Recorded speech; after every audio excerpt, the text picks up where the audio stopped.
दादा, अर्थसंकल्प सादर झाला केंद्र सरकारचा, त्याच्यावर संजय राऊत म्हणतात किमान 72 तास लागतात अर्थसंकल्प समजायला, आणि मोदी जोराजोराने बाग वाजवत होते. मोदींना अर्थसंकल्प काय समजला?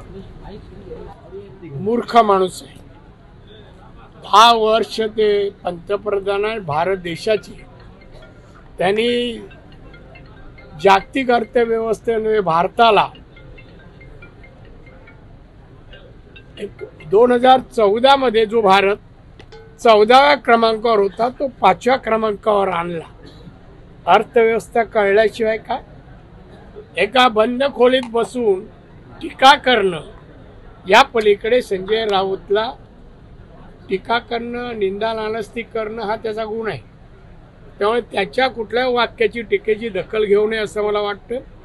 माननीय मोदी साहेबांनी या देशाला नजीकच्या काळात जागतिक अर्थव्यवस्थेत 3ऱ्या क्रमांकावर लवकरच आणतील अशी माझी अपेक्षा आहे.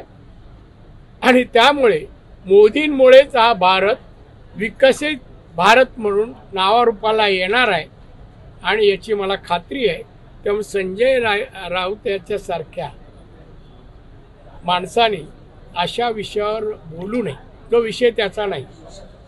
टीका करावी, निंदा नालस्ती करावी, बदनाम करावं या पलीकडे त्याला काय बोलता येत नाही. त्याने बोलू नये. पंतप्रधानांवर तर बोलू नये.